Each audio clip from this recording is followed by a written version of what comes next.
We're here at the Atlanta Motor Speedway for our next Gatorade Cup Series race. This race number 11 is the Bass Pro Shops 400. On the pole is the 78 of Jay Jefferson, 2 is outside, another Toyota, Jake Gowen, 11. Then another Toyota in third, so Toyota's front 3, Danny Lloyd in the 19.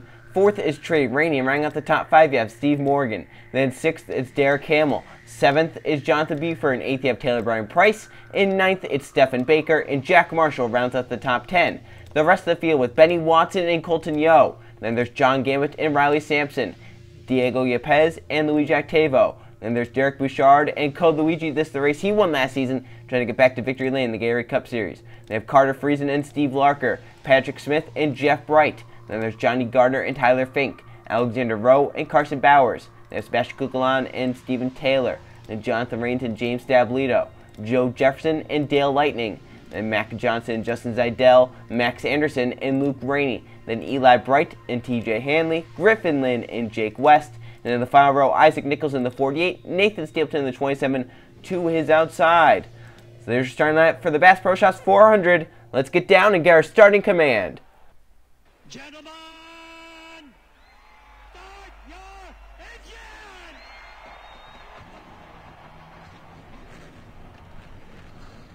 All right, take a nice big deep breath, buddy. Give your seatbelt a tug. Double check the steering wheel.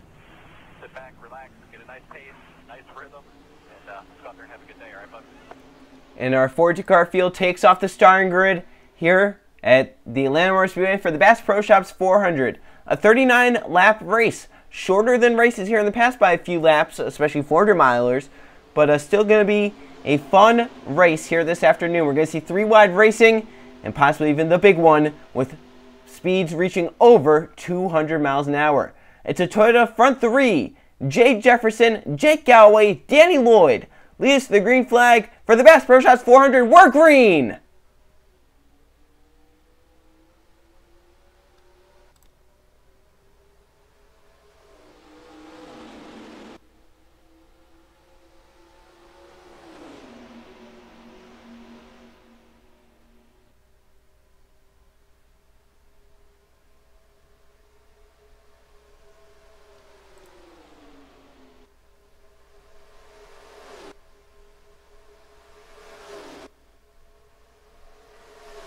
Can already see how aggressive these guys are going to be. Some big moves being made on that lap.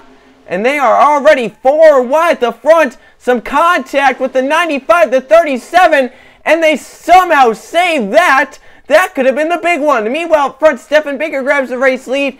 The 15 went top to bottom. Taylor Brian Price on lap 1. He's inside the top 5 up to second. Trying to chase down that 96. And some close racing further back. We saw the 78 with a big move on lap 1, trying to get down front, but got close there. We saw the 19 wheel spin there on the start.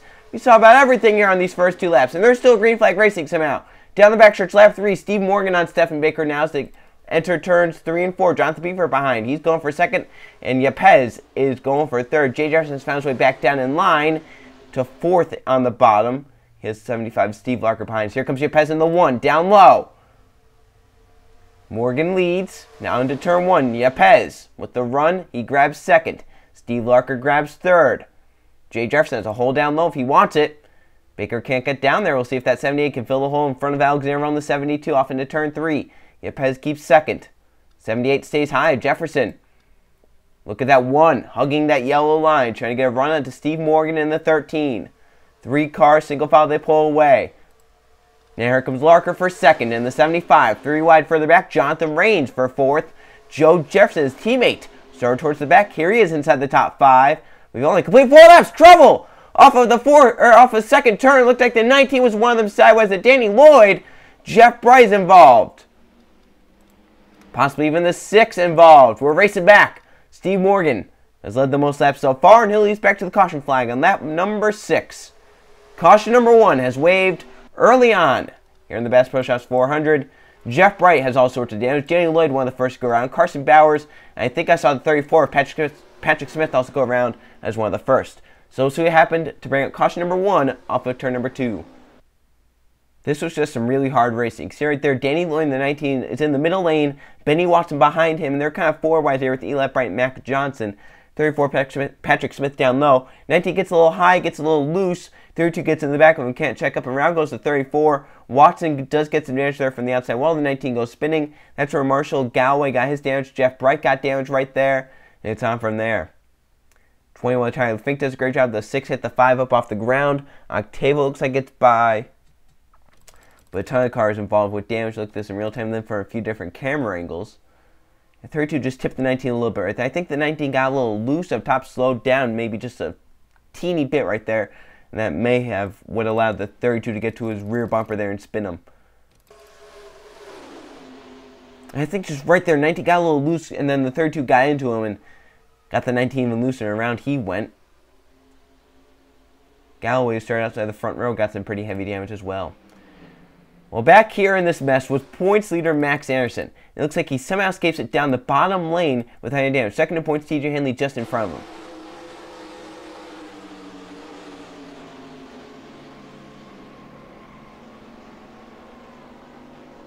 Max Anderson down low all the way towards that wall, but gets away. TJ Hanley, second in points we mentioned, was also here, and he gets through, just foot in the gas and gets by. Watch this. Sees that wreck, he sees it going up top, he sees what's happening in front, he checks up, and then he gasses it away and gains a lot of positions from what happened there. Jeff Bryan, the 5, one of the major cars involved in this, not having a great season. Well, he's had a decent start, but now it's kind of been going the wrong way, and this crash definitely going to hurt him in the points as well. They can see the hard hits. And one more on board from our helmet cam. It's Jake Galloway, the 11. Started second, but now he's involved in this. He got some minor right side damage, looks like. We'll see how bad it is. It's either hitting the rifle emitter, that's how fast they're going. Barely getting under 200 in the corners, and there's the damage right there with the 11. And he gets away, though. We'll see how that damage affects the 11. He might come down pit road, try and repair that. Could be good to go once he makes a pit stop to get repairs done. Back in front, the 13 of Steve Morgan leads us. He comes down pit road with a few others. A lot of cars stay out as well, though. We'll see who comes off pit road in front here. First of those to come off will be Larker. Steve Larker, the first car off of pit road, the cars that came down pit road. However, many cars stay on the racetrack, and your race leader is going to be the 4 of Jonathan Rains. Hilly is back to the green flag teammate Joe Jefferson behind him in second. Coming back to the restart, 30 laps to go on lap number 10. Of the cars that were involved in that crash, Carson Bowers is 1 lap down. The rest are on the lead lap. Now, under caution, the 18 Riley Sampson with the camshaft issue will put him out of this race in the 41st position. He'll fall to 42nd once the 6 gets by. Went that car out? No, that was just the 18. All right. So out front, Jonathan Rains stay on the racetrack along with many others. Joe Jefferson in second, and then Justin Seidel third, Luke Rainey fourth, Dale Lightning rounds out the top 5. Of the cars that pitted first off here was the 75 of Steve Larker. 25 cars stayed on the racetrack. 26th on back came down pit road to get some fuel. The only cars that changed tires were the cars involved in the crash. So restart here, lap number 10. Green flag back out for Jonathan Rains. He steps on the gas and gets away from teammate Joe Jefferson. I really don't understand not pitting there, because I feel like just you can make it back up to the front easily, but I can see there's a gap back there. I'm wondering if maybe a damaged car started in the middle of the pack, and maybe some guys were afraid of that happening. Down the backstretch, Seidel for second. Can't get there. Keeps third. Luke Ray shuffles up high in fourth. Here comes Dale Lightning in the 51 through to the bottom for fourth. Now Seidel, another big move for second. This time he has a nose down there. Now can he get underneath Jonathan Rains is the question. Off into turn 1. He does get by for a second. He clears. Slides up with Rains. Now down the backstretch. He might have a run for this race lead. See who's really slow in the pack. The 14 and the 27 come down pit road. And it might be the 6 and 22 that are slow. You can see the 1 is back here, Pez. And these cars were held up, the cars that came down pit road. So not many cars got away because of what happened there. As for the lead, Seidel with a push from Joe Jefferson gets by Jonathan Rains into turn 1. And the 20 car led that lap as well. Here comes Joe Jefferson digging hard in the bottom lane. Looking down there, can't quite get there. Here comes last season's champion Griffin Lynn to the bottom lane for a second. Jonathan Beeford Byman called Luigi in the 42, trying to turn his season around with a win here in Atlanta. This is where he got his lone win last season. It's been about a full season for Code Luigi since he's gone to victory lane in the Gatorade Cup Series. You know he wants one badly. He's pushing Jonathan Beeford to the race lead into turn 1. 20 almost shut the door there, but the 33 did have a nose. Now does Luigi make a 3 wide move down the backstretch? He does. 3 wide for the race lead off into turn number 3. Stephen Baker in the 96 down there. Can he make it 3 wide? He's looking, he's peeking, he has a nose. To the inside, he goes 4 wide. Nichols going around! The 48 car saves it, but now does he come back up and cause a crash? Through the grass, back up onto the racetrack, and gains a few positions, and it still has his foot in it. What a move by Isaac Nichols. Got spun by Carter Friesen, but turns it into a positive and gains a few positions. That was pretty badass right there out of Nichols. Now Luke Rainey has the race lead. Alexander Rowe to his bottom, with Mac Johnson, the 24, looking 3 wide. Jonathan Buford almost making it 4 wide for the race lead. You can see the single file back there. They're going to try and run down this pack. They may be just a little bit slower. They may have been slower to get around some of those damaged cars. So Johnson leads Buford to the inside in the 33 for the race lead. Griffin Lynn back down the bottom lane. And Nichols, after the amazing move through the grass, up inside the top 5 to 4th. He's going for 3rd. He's going to push the 7 to the race lead as well. Griffin Lynn, 3 wide now for Nichols in the 48. Carter Friesen, the car that almost spun him, is behind him again. Did we see another spin this time? Oh, Lynn with the problem in the 7. Gets down low out of the way, but has slowed the pack and 4 cars get away. And now this pack has got to try and catch up. But last season's champion Griffin Lynn onto the apron with an apparent issue from a top 5 spot. There's that second pack we mentioned. Here comes some damaged cars. I'm not going to like to see some of these damaged cars get caught up to. This could cause a caution. How about Max Harrison, your points leader, up to the front, 3 wide middle. Jonathan Buford looking low. He does keep a nose. Nichols is one of the 4 to get away as well. So it's a 4-car breakaway. They do have some traffic ahead, some damaged cars. But here comes that second pack, single file catching. It's all going to depend on which lane goes, which lane doesn't. The first car they're going to catch is the 6 of Bowers. 14, Jake West, not that far up the road, but he looks like he's up to speed. The 5, Jeff Bright, would be the next, and then Marshall. So we'll see who all they catch, and if a caution comes out. So Buford and Nichols are 1-2. Carter Friesen is 3rd. So they're coming to Bowers. Which lane will it be? It's going to be the outside lane that's going to be affected, it looks like, through the quad oval. Buford tried to go high. The low lane's going to go. Carter Friesen gets away. Buford as well. Top lane not going to be the place to be. 200 Motorsports teammates and your points leader get caught up top. Now 5 cars get away. 6, 7, and a few more trying to get by. But the outside lane, not the place to be, and they're trying to wreck the 6. Looks like back there, Nichols getting close. Bowers gets up out of the way, 3 wide. Now Jefferson, Luke Rainey, Max Harrison, your points leader, still getting caught. TJ Haley, second in points, goes on by.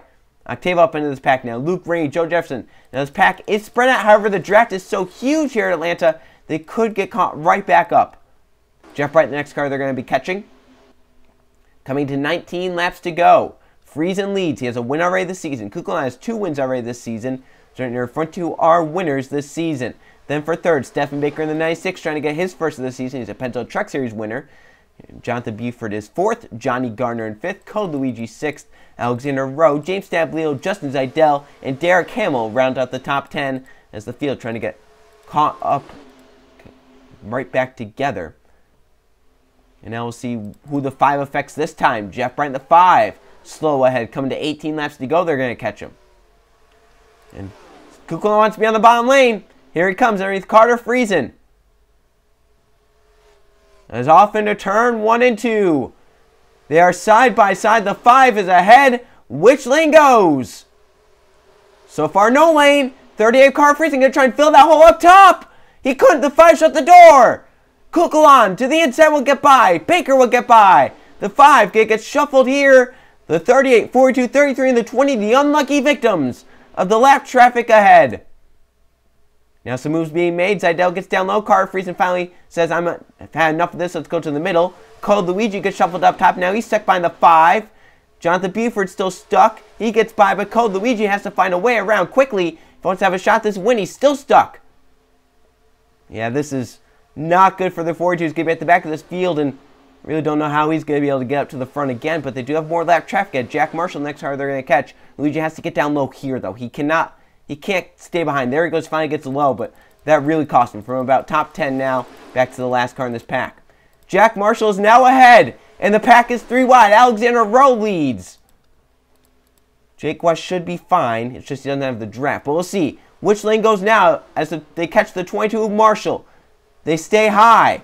Row. But we've seen this before, how this could cause a crash if he gets up beside him. Close there. Crosses under.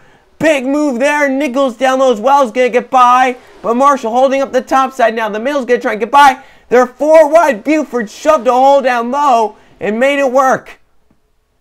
Jonathan Rains, James Sablio, Johnny Gardner caught up in that. Nichols leads. Justin Zeidel to the bottom. Carter Friesen. Jonathan Buford after that 4 wide move. Here he comes. Jake West is ahead, but I don't think he's really that slow. Patrick Smith would be the next really slow car they catch. I don't think he's that slow, but I don't think he's as slow as some of these others. Carter Friesen side by side. Jonathan Buford behind. Eli Bright. We talked about how long it's been for Luigi and some of the others. It's been so long for Eli Bright. His last win was season 4 in the 3rd race of the season. We're right now in season 7. You know, Eli wants a victory as quick as he can get one. And will today be the day he's looking for the race lead. They do have the 14 of Jake West. That could maybe slow a lane down for a little bit, but I think once that 14 gets in the draft, he should be fine. That's my thought. Alexander Rowe back for the race lead. That 72 car's come to life here as of late. The rest of that pack trying to get back together. They're catching that 14 through 3 and 4. Some cars staying higher, some coming down pit road. Some cars stayed high there as if some were coming down pit road. I think this will be maybe a fuel mileage race. I'm trying to see if some cars maybe did hit the pits. Let's see here. Yes, the 17 came down along with the 10 and the 47. Those are some cars that stay on the racetrack. Now who pits of this pack? Here comes Tyler Fink and many cars on the inside. A lot of cars coming down to the pits. Fink with an aggressive entry trying to get some time. We'll get into the pits. This is what happens when you have an early caution. You don't have enough time to try and pit. But look at those guys that pitted under that first yellow. They won't have enough fuel to make it, but they're staying out a little bit longer hoping for a yellow to come out. Some others that stayed out, Zeidel, Rainey, Rains, Bright, Yo. There come these drivers to pit road. Zeidel leading these 5 in. Now, these drivers going to stay out. Benny Watson, Jake Jefferson, Taylor Brian Price, Jake Galloway, Larker. There's Morgan, Gambit. All hoping for a caution flag to try and be 1 lap ahead of the competition. They have 10 laps left, coming to 9 to go this time. How much longer can they stay on the racetrack? With our estimates, they could stay about 6 laps longer if they want to. But here comes some coming down. They think it's not going to work out. Galloway and Watson hit the pits. Maybe they got less fuel in the cars as some of the others. Price is pulled away. Jake Jefferson is second as of now, but we have to focus on the cars coming off pit road. Here comes the 20. Those are some others that stay out right there. Here comes Zeidel, Rains, some others. Here come the 17 and the 23. They're the first to hit the pit road. So they got fresher tires sooner. Close there with Jeff Bright and Derek Bouchard. Zeidel gets out of the pits ahead of these guys. He's still not up to full speed though. And they come with a huge run. So this could leave the front 3 once these drivers come down pit road. As Zeidel, Hanley, and Bouchard. Those 2 come off pit road now. These 2 have yet to come down. So the 13 Steve Morgan right now leads. He has yet to come down pit road, trying to play the fuel strategy. John Gamma is also on the same strategy in second. The 95 and the 1 on this same strategy. A car is blowing up. It's Isaac Nichols in the 48. Maybe that run through the grass did take a toll on the 48 car. But does he stall and cause a caution? Morgan thinks not. Gambit thinks maybe. He's going to try and stay out.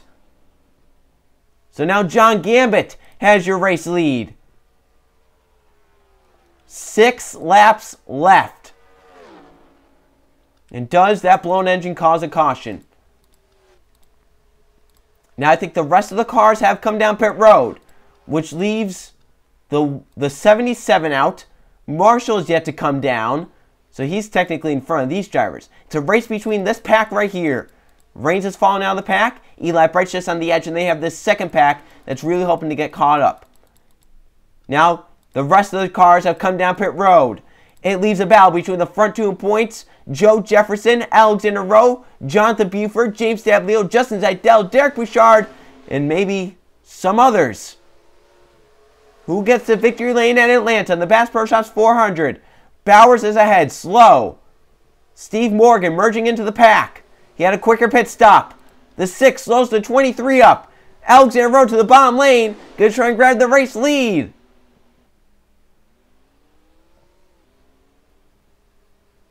So this is presumably what we think would be for the race lead. They've just gone by the 22 right there. Here comes Gambit off pit road, but I think they're going to get by him easily. I don't know about easily, though. Down the back stretch, Gambit is coming out. He's pretty quick. That 77 strategy worked beautifully. Even if he doesn't win this race, he can think how many positions. Caution's out! This is for the race! Who got it? I think Rowe on the outside. Crash, and look at Luigi. Dale Lightning's upside down. Think, yo. That second pack did cause the caution. And Alexander Rowe beat John Gambit back to the stripe by 300ths. That's the race. That's 4 to go. If that happened one lap sooner, we would have had one lap shootout. But now, Rowe has just won. As the big one happened, look at all the cars. Gardner, Friesen, Baker, Rainey, Trey, that is. The rest were fine. They may have gotten some damage, but they got away. Oh, I thought Patrick Smith was inside the top 10, but he was just damaged. So Alexander Rowe, a big move around the outside lane, and probably just won this race. Look at that. Look at this right here. So the yellow comes out for that crash. John Gambit's coming up pit road. He's thinking, I have to get up to speed as quick as I can. He tries to slap in front of the 72 right here. So maybe contact right there, but Rowe just has too big of a run. He gets by the 77. So now see how this caution was caused. Dale Lightning was upside down the backstretch. There's just a 4 wide gone wrong here at the end of the race. Luke Ray down low, Colton Yoko, Luigi, and Stephen Baker. Because I had some contact there between the 2 and the 37. Yo just down into him. Around they go up into the wall hard. Baker head on. Tyler Fink gets his damage right there. Those 5 go spinning. 21 backs into the outside wall hard. Steve Larker gets some damage. Jay Jefferson gets by. Great job there. There comes Dale Lightning into it. Carter Friesen hits the 43 hard. The 51 gets it right there. Up in the air and into the wall. Hits the 42 and hits the 38. And that's an awkward roll over there for the 51. It wasn't really like he went flipping. He just went up in the air and landed back on its lid. What a crazy crash that was for the 51. What a horrible crash it was for the 96 and some of these others that were the first to go around as well, because they hit pretty hard. The 42 and the 96 nose to hard to the wall. Tyler Fink bounced off the wall. There's Larker getting some damage. Here comes the 38 head on. Then the 51 right there got hit by the 95, and it's just a violent crash. Atlanta usually has some very violent crashes. Right there, the 42 up on the side. So, assuming the caution comes out as soon as the car is really backwards, the caution should have come out right around here. That's usually when the caution should be called. Your race leaders are currently right here. John Gambit's probably getting the call right now that a yellow flag is coming out. Watch the light right there. Right there. The light comes on. Gambit knows right now that the caution is out. He's racing back for a victory. Alexander Rowe knows he has to get by. And this is the move to win a Gatorade Cup Series race that you take. It didn't matter if the 77 came across that 72 nose. At this point, Rowe was staying in the gas. He was not lifting no matter what. And Alexander Rowe, I think, has just won this race. They're coming to the white flag this time. We'll come back coming to the checkers. To the checker flag for Alexander Rowe. That gutsy pass on the outside. John Gambit wins in this race under the yellow flag. Rowe wins the Bass Pro Shops 400. And a bizarre ending. So Alexander Rowe, your winner. Let's now go check the full finishing results. Here are the finish results from the Bass Pro Shops 400 at the Atlanta Motor Speedway. There were 2 caution flags for 8 laps and 21 lead changes among 13 different drivers. Alexander Rowe leads the most laps, 8 of them, to get the victory lane over John Gambit. His fuel strategy almost worked out. He ends up second, Justin Zeidel in third, Jonathan Buford fourth, and Derek Bouchard rounds out the top 5. We have Joe Jefferson in 6th. TJ Hanley does finish at Max Anderson, so he does gain a few points. Hanley ends up 7th. James Dablio in 8th, Jonathan Rains in 9th, and Max Anderson, your points leader, ends up 10th and keeps the points lead. So there's your top 20. Some of these drivers need some decent results, and the guy, Eli Price, been marching up the standings ever since his last few good races, so this definitely helped him. Mac Johnson needed a good result. Yepes needed a good result. Watson definitely needed a good one. Galway needed a good one. Rainey needed a good one. He's up there in the points. Kukulon needs a good one as well, just a decent one. He needs to keep his position in points. 21st to 40th, Jay Jefferson, your pole sitter, didn't lead lap, but he ends up 22nd. That's a decent day for him. Sure, he would have wanted a lot better. 26 cars on the lead lap at the end. Patrick Smith a lap down, along with Marshall and Jeff Bright. Bowers was 2 down. Yo, Friesen, Luigi, Baker, Rainey, Gardner, Fink, Lightning, all out from the crash. Nichols, remember we saw him blowing up with that ignition issue. The 7, once he went out of the line there, that was a suspension issue. So that suspension probably coming apart, something like that. And Nathan Stapleton was DQ'd for ignoring a penalty too many times. Now let's go look at the point standings. Here are the points. As we head from Atlanta, Max Anderson keeps that points lead, but it's only by 19 points over second place TJ Hanley. Hanley's teammate Octavo is third. Kukulon keeps a nice top 5 spot in fourth, and Steven Taylor rounds out the top 5. Even after flipping, Dale Lightning is 6th. John Gambit is 7th. Then ACF Nathan Stapleton, even after getting DQ, still in the chase as of now. Taylor Brian Price is 9th, and Jake Galloway has that final spot in 10th. So there's your top 20, but it's close for that final spot. Luke Rainey's only 1 point behind, but then you have a gap 58 points back. Carter Friesen of 10th, but Friesen has 1 of 2 wildcards as of now. The other one, this race winner, Alexander Rowe, this win moves him into a wildcard spot up to 16th in points. But Jeff Bright is there in 13th, Steve Morgan, Trey Rainey, Lynn, Zidell, Eli Bright, Lloyd. So many of these drivers could get wins. They get up there. So much of the season is left. Anything can happen. Look down now, 21st to 40th. James Dablio down here. He's actually tied for 20th. Marshall, Luigi, Jefferson, Nichols, Jefferson, Sampson, Gardner, Buford, Fink. They're all pretty close to 20th in points, but a lot of these big names, some of these drivers down here are big names. Code Luigi, Joe Jefferson, Isaac Nichols, Jay Jefferson. You know, those are some big names in the Gatorade Cup Series, and they have not had the seasons they wanted. Just trying to march up there to the top 20 in points now and see what they can do from there. So we go short track racing next race. We go to Richmond for the Target 400. This race will determine a lot. It'll also be the track where we hold the last race to make the chase later in the season. So a lot to be learned from this race. I'll see you guys then.